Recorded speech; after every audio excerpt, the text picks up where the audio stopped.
자, 오늘 말씀은 주님 안에서 새롭게 태어나라 라고 하는 제목으로 우리 말씀 함께 나누겠습니다. 사람이 변화된다는 것은 참 어려운 일입니다. 우리 자신을 보아도 또 다른 사람들을 보아도 이 사람이 좀처럼 바뀌지가 않아요. 사람 하나 달라진다는 것이 참 어려운 일입니다. 공부를 많이 하면 바뀔까요? 그렇지 않더라고요. 많은 경험, 즉 실패, 또 성공, 또 질병 등등의 여러 가지 경험을 많이 한 사람들이 삶이 바뀔까요? 또 그렇지만도 않은 것 같아요. 자, 그러면 많이 깨달은 사람이 변할까요? 또 굳게 결심하면 변할 수 있을까요? 우리 작심삼일이라고 하는 그런 말이 있지 않습니까? 이 사람이 좀처럼 바뀌고 싶어도 바뀌지 아니하고 바꾸려고 해도 바뀌어지지 않는 것이 사람의 모습인 것 같습니다. 자, 그런데요, 오늘 본문에 보면은 한 사람이 완전히 바뀐 모습을 볼 수가 있습니다. 그 사람이 누구냐면 바로 우리가 알고 있는 바울입니다. 그런데요, 놀라운 것은 이 한 사람이 바뀐 것도 놀라운 일인데, 이 한 사람이 바뀜으로 인해서 세상이 변했고요, 또한 역사가 바뀌었다라고 하는 것입니다. 여러분들, 사람이 바뀌기가 힘들지만 그 한 사람이 바뀜으로 인해서 세상이 바뀌고 또한 역사가 바뀐다라고 하는 그런 놀라운 일이 일어난다라고 하는 것을 깨달을 때에 정말 우리가 우리 자신 한 사람이 바뀐다라는 것이 어떤 의미인가 다시 한번 생각해 봅니다. 여러분들, 심리학자 조지 하버드 미드라고 하는 사람이 있습니다. 이 사람이 이런 말을 했어요. 인간이 자아를 형성해 나아감에 있어서 가장 중요한 것은 시그니피컨트 아더스다, 이렇게 말했어요. 시그니피컨트 아더스라고 하는 이 말이 무슨 뜻이냐면 의미 있는 타인이라고 하는 뜻입니다. 쉽게 말해서 어린 시절부터 사람은요, 나 아닌 다른 사람들과의 그 관계와 상호작용에 의해서 그 사람의 자아가 형성되어져 간다, 이런 뜻입니다. 더 쉽게 말해서 사람이 한평생 살아가면서 누구를 만나느냐 하는 것이 자신의 운명, 자신의 인생을 좌우하게 되어진다라고 하는 그런 뜻입니다. 자기 스스로 자신의 인생이 만들어지는 것이 아니라 다른 사람과의 관계, 다른 사람과의 그 상호작용, 그것에 의해서 내 성격과 성품과 인생이 만들어져 간다라고 하는 것이죠. 자, 여러분들 생각해 보십시오. 사람은요, 잘 만나야 돼요. 제일 먼저 잘 만나야 될 사람이 누구냐면 바로 부모를 잘 만나야 돼요. 어떤 부모를 만나느냐에 따라서 그 사람의 인생이 많이 좌우가 되어집니다. 또 사람은 선생님을 잘 만나야 돼요. 스승을 잘 만나야 되죠. 또 좋은 신앙을 위해서 또 누구를 만나야 돼요? 좋은 목사를 만나야 돼요. 또 좋은 친구, 좋은 배우자를 만나야 되고요. 또한 좋은 동업자를 만날 때에 또 사업도 잘 될 수 있습니다. 리차드 라이더라고 하는 사람이 또 있습니다. 이 사람이 가방을 다시 싸라라고 하는 글을 썼는데 거기서 이런 말을 했어요. 현대인들이 가장 두려워하는 것은 자기가 현재 서 있는 시점에서 지난 날을 돌아보면서 의미 없는 생을 살았다라고 생각될 때, 그렇게 확인될 때에 이보다 더 비참한 일은 없다, 그것을 가장 두려워한다라고 하는 거예요. 나 인생 헛살았네, 이런 생각이 들 때에 가장 두렵다라고 하는 것이죠. 자, 여러분들의 그 만남의 관계를 한번 생각해 보시기 바랍니다. 여러분들은 참으로 잘 만난 만남의 삶을 사셨습니까? 아니면 그 악연 가운데 살아오셨습니까? 왜 하필이면 이 사람이야? 왜 이런 사람을 나는 만났을까? 왜 이 만남 때문에 나의 인생은 망가졌어? 라고 하는 그런 만남의 인생을 사시지는 않으셨어요? 반대로 바로 이 사람을 만난 것 때문에 나는 오늘의 내가 있어. 이 만남은 하늘이 내게 주신 은혜야 라고 하는 그런 만남의 삶을 사셨지 않았나. 여러분들 어떤 만남을 여러분들의 인생 가운데 만나오셨습니까? 오늘 본문에 사도 바울의 회심에 대한 이야기가 나오는데요, 바울이 예수 그리스도를 만나서 새 사람이 되는 그런 장면의 이야기입니다. 그런데요 여러분, 이 이야기가 사도행전에 3번씩이나 나옵니다. 어떤 내용에서 나오냐면 사도 바울이 복음을 전하다가 이 말들을 계속해요. 나는 이전에 이런 사람이었다, 근데 예수님을 만나고 이런 사람이 됐다 라고 하는 그 자기 간증을 계속해서 복음을 전할 때마다 이 말을 했던 것입니다. 자, 왜 그랬을까요? 왜 사도 바울은 복음 전할 때마다 이 이야기를 말하고 있었을 거예요? 여러분들, 왜냐하면 바울에게 있어서 예수님을 만난 사건은요, 인생 중에서 가장 중요한 체험이었다라고 하는 것을 사도 바울은 인정했기 때문입니다.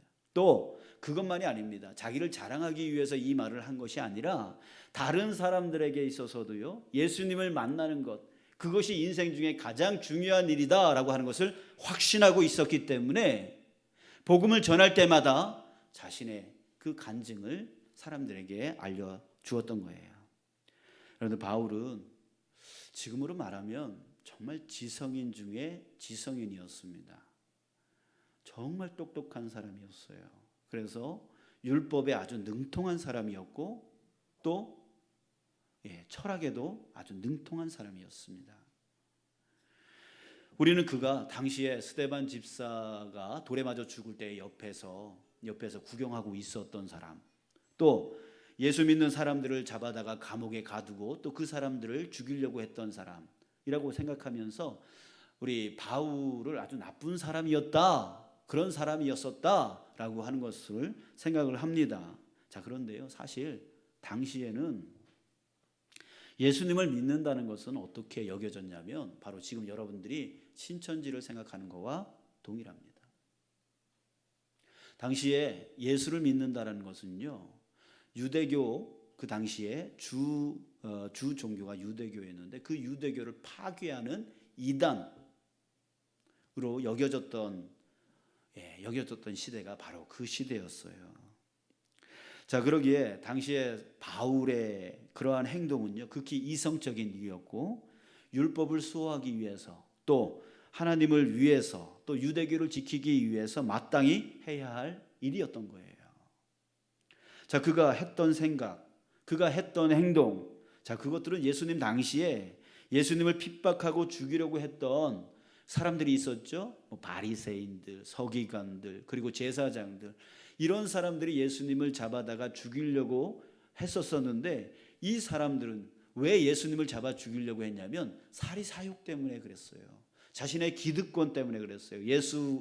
사람들이 예수님께 다 몰려가니까 자신들의 기득권이 빼앗길 것 같았거든요.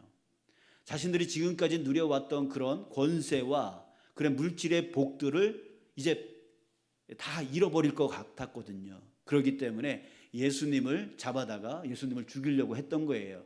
결국 사리사욕 때문에 예수님을 죽이려고 했던 것이죠. 자, 그런데 이 바울은 달랐어요.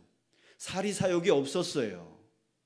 그저 순수한 종교적인 열정 때문에 지금 예수 믿는 사람들을 잡아다가 죽이려고 했던 거예요. 여러분들, 그런데요, 이게 정말 무서운 거예요. 이게 정말 무서운 거예요. 자신의 사리사욕을 위해서 행동하는 사람은요, 자신이 하는 행동이 잘못된 줄 알아요. 그래서 도둑이 제발 저린다라고 하는 말 있잖아요.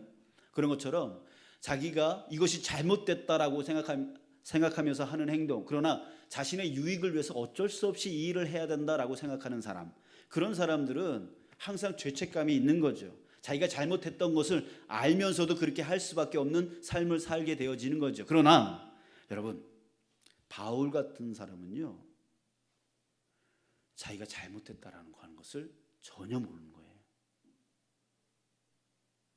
자신이 하는 행위가 절대적으로 옳은 것이다 라고 생각을 한다는 것입니다. 자기에게 문제가 있다는 사실을 전혀 몰라요. 죄책감이 없어요. 오히려 자기는 옳은 일을 하고 있어 라고 생각을 하면서 하나님의 율법을 자기가 지킨다라고 생각하는 거죠. 하나님의 뜻을 자기가 이루고 있다라고 생각을 하는 것이죠. 바울과 같이 그렇게 되어지는 거예요. 여러분 한번 생각해 보세요. 하나님의 율법을 지킨다라고 바울이 그런 행동을 했어요. 자, 여러분들 한번 생각해 보세요. 하나님의 율법이 뭐예요? 그 중에 중심적인 것이 십계명입니다. 십계명 중에 어떤 말이 있어요? 살인하지 말라, 이런 말이 있습니다. 그런데 지금 스데반 집사가 돌에 맞아 죽고 있을 때에 바울은 뭐 하고 있었어요? 그게 마땅하다 여기면서 거기서 구경하고 있었단 말이에요. 하나님의 율법을 수호한다는 사람이 하나님의 율법이 지금 깨지고 있는 모습을 보고 당연하게 여기고 있는 것이죠. 자기는 하나님의 말씀을 쫓아간다고 생각해요. 그러나 정작 하나님의 뜻과는 멀리 살아가고 있는 사람들이 많다는 얘기예요. 그러면서 자기 자신은 잘못된 길을 걷고 있다라고 생각을 안 하는 거죠. 교회를 위해서, 신앙을 위해서, 하나님을 위해서 자기는 이런 행동을 하고 있다라고 생각을 하는 거예요. 여러분 정말 무서운 거예요. 자기가 잘못한 줄 알면서 그런 행동을 하는 게 오히려 이거보다 나은 거예요. 전혀 몰라요. 자기가 잘못했다라고 생각하면서 생각하지 못한 상태에서 그 일들을 하고 있기 때문에 그렇습니다. 여러분 오늘 본문 1, 2절을 한번 보십시오. 사울이라고 했어요. 여기서 사울은 바로 우리가 알고 있는 바울입니다. 사울이 주의 제자들에 대하여 여전히 위협과 살기가 등등하여. 자, 왜 이런 마음을 품습니까? 자기가 옳다라고 생각을 하는 거죠. 그리고 예수 믿는 사람들은 잘못됐다라고 생각을 하는 거예요. 전혀 자기가 잘못했다라고 생각을 못하고 있습니다. 그래서 위협과 살기가 등등하여 대제사장에게 가서 다메섹 여러 회당에 가져갈 공문을 청하니 이는 만일 그 도를 따르는 사람을 만나면 남녀를 막론하고 결박하여 예루살렘으로 잡아오려 함이라. 누가 시킨 것이 아닙니다. 스스로 대제사장에게 가서 나 이 일을 할 거니까 허가증을 띄워달라, 이런 식이에요. 사명이 있는 거예요. 그 일에, 사람을 잡아 죽이는 일에 사명감을 갖고 지금 나아가고 있는 바울의 모습을 보고 있는 거예요. 여러분들, 그에게 있어서 예수님을 믿는 사람들은 무조건 대적자였습니다. 잡아서 죽여야 되는 자들이었습니다. 그래서 그는 대제사장에게 가서 공문을 받아서 예수 믿는 사람들을 잡아다가 죽이려고 했던 거예요. 사랑하는 여러분 한번 생각해 보십시오. 우리가 지금 바울과 같은 모습이 되어 있다고 생각하지 않으십니까?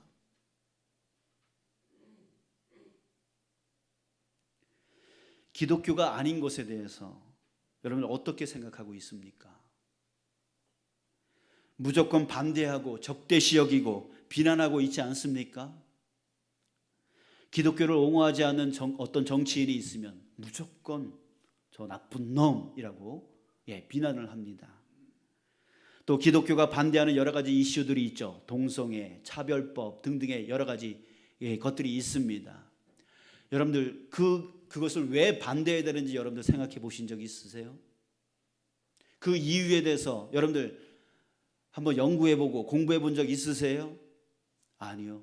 그런 것 없이 남들이 반대하라고 하니까 무조건 반대하고 비난하니까 무조건 비난하고 있었지 않았습니까? 마치 예수님이 십자가에 죽으실 때에 그 종교 지도자들이 이 백성들을 꼬여가지고 예수를 십자가에 잡아 죽여라 라고 외치라고 하니까 이유가 뭔지도 모르고 십자가에 죽여라고 외쳤던 그 사람들과 같이 이유도 모르고 왜 동성애를 반대해야 되고 왜 차별법을 반대해야 되고 그런 거 이유도 알아보지도 않은 채 그저 남들이 그렇게 반대해야 된다라고 얘기를 하니까 무조건 반대하고 무조건 비난하고 무조건 동성애자들을 미워하고 무조건 차별법을 외치는 자들을 비난하는 그런 자의 모습으로 있지 않냐라고 하는 것이에요.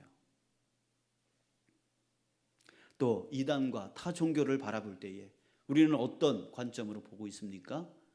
무조건 적들이죠. 싸워서 이겨야 될 적들로 생각하고 있는 것이죠.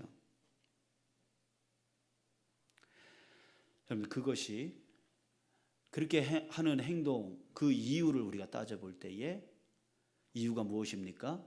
그게 교회를 지키는 일이고 내 신앙을 지키는 일이고 예수님을 위해서 하는 일이다라고 생각한다는 것이에요. 여러분들, 예수님을 위한다. 예수님을 위하는 삶이 어떤 삶입니까? 예수님을 따라가는 신앙 어떤 삶입니까? 그러면 예수님이 가신 그 길을 우리도 가야 되는 것이죠. 예수님이 했던 그 모든 삶을 우리도 따라가야 되는 것이 바로 예수님을 믿는 신앙이죠. 아멘이십니까? 그렇죠. 자, 그렇다면 예수님이 어떤 길로 가셨습니까? 예수님이 말씀하셨어요. 마가복음 2장 17절에 건강한 자에게는 의사가 쓸데없고 병든 자에게라야 쓸데있느니라. 나는 의인을 부르러 온 것이 아니요 죄인을 부르러 왔노라. 예수님은 의인을 부르러 온 것이 아니라 죄인을 부르러 오셨어요.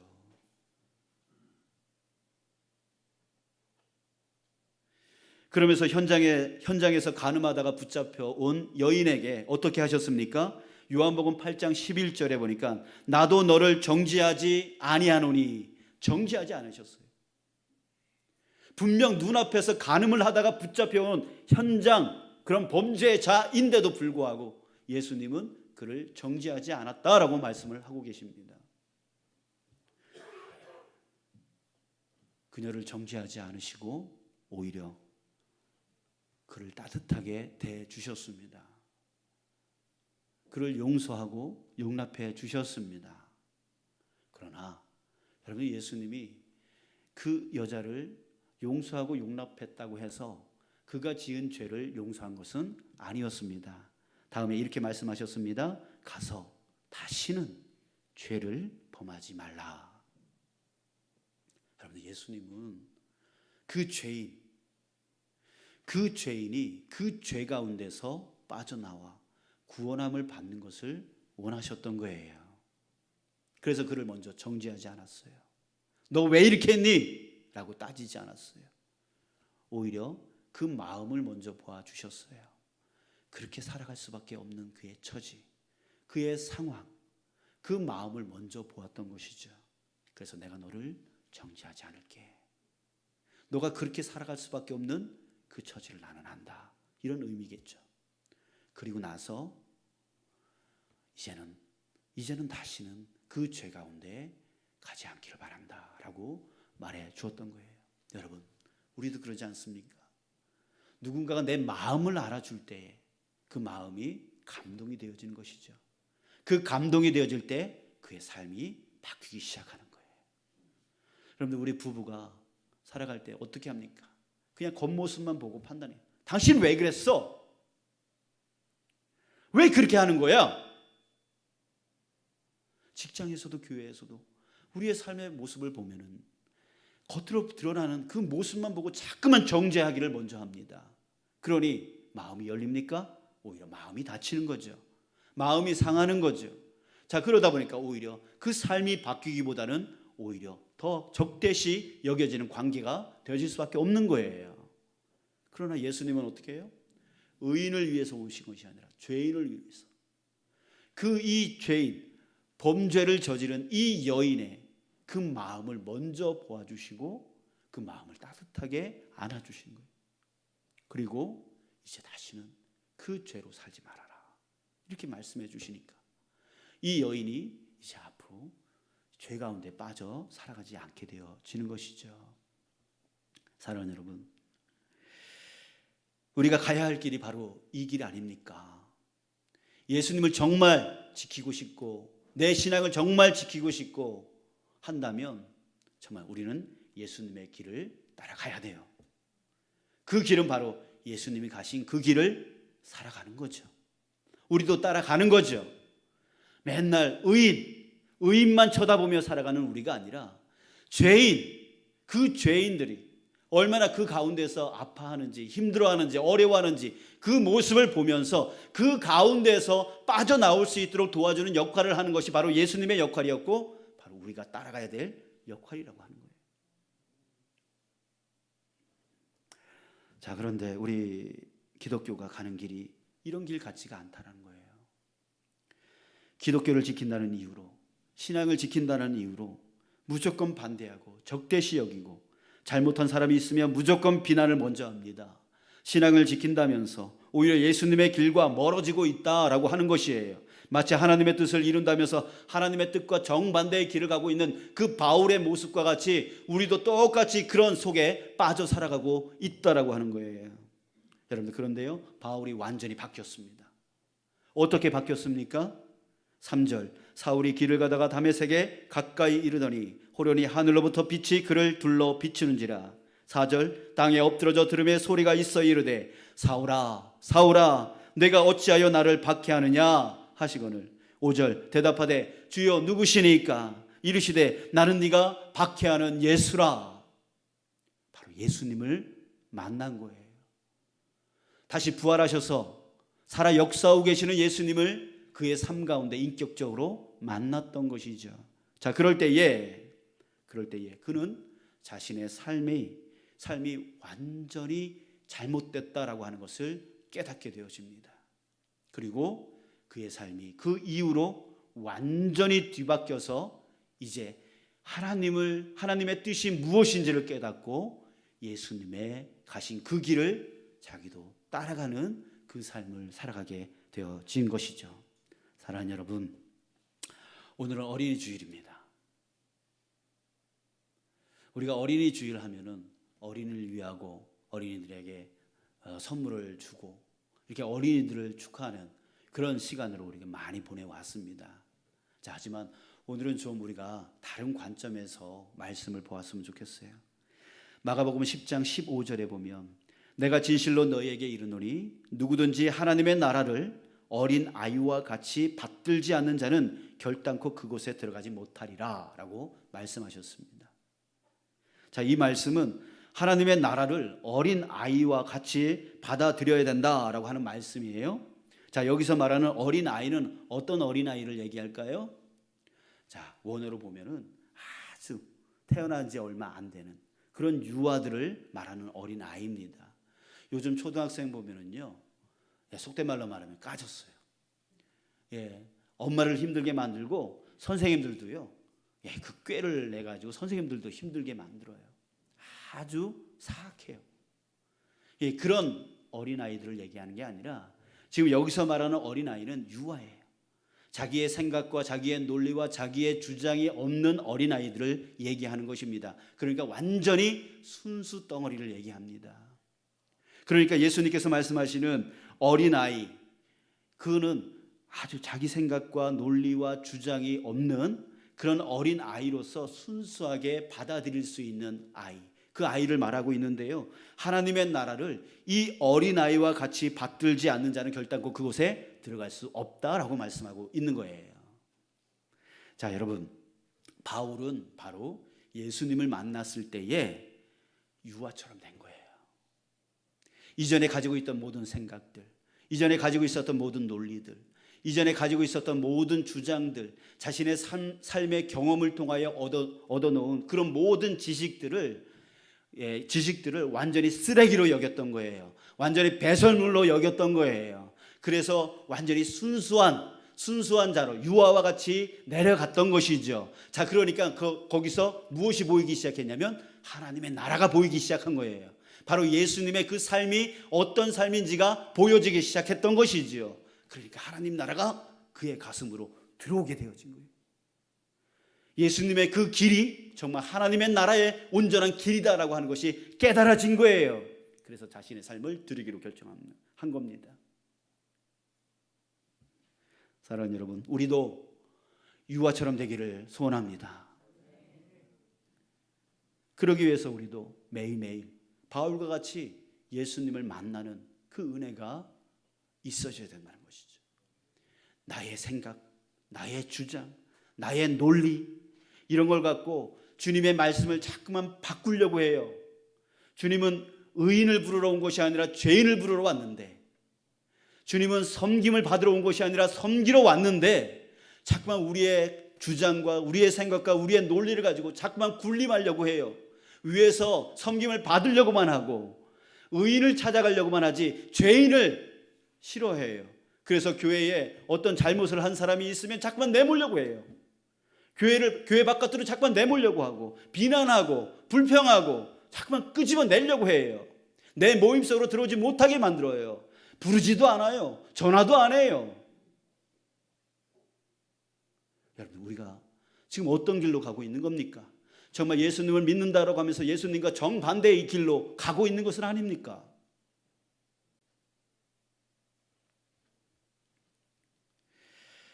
여러분들, 우리도 정말 예수님의 그 길을 진정으로 따라 나갈 수 있는 그런 어린아이와 같은 자 되어지기를 주님의 이름으로 축복합니다. 그럴 때에 우리 마음 안에 하나님의 나라가 임할 수가 있게 되어지는 것이고요, 우리의 삶이 하나님 나라의 삶이 되어질 수 있는 것이고요, 결국 우리는 주님 오실 때에, 다시 재림하실 때에 하나님 나라로 나아갈 수 있게 되어지는 것입니다. 여러분, 이제 사람들을 바라볼 때에 그 겉으로 드러나진 그 모습만 보고 우리가 판단하고 비판하는 우리가 아니라, 무조건 적대시 여기는 그런 기독교가 아니라 예수님의 길을 가는 진정한 기독교인 되어지기를 간절히 소망합니다. 다시 한번 말씀드립니다. 예수님은 따라해 주셔서 감사합니다. 예수님은요, 섬김을 받으러 오신 것이 아니라 섬기러 오셨습니다. 예수님은 의인을 부르러 오신 게 아니라 죄인을 부르러 오셨습니다. 이 두 가지를 유아 같은 마음으로, 어린아이 같은 마음으로 순수하게 받아들여서 우리도 그 길을 따라갈 수 있는 저와 여러분들 되어지길 주님의 이름으로 축복합니다. 아멘. 우리 이 시간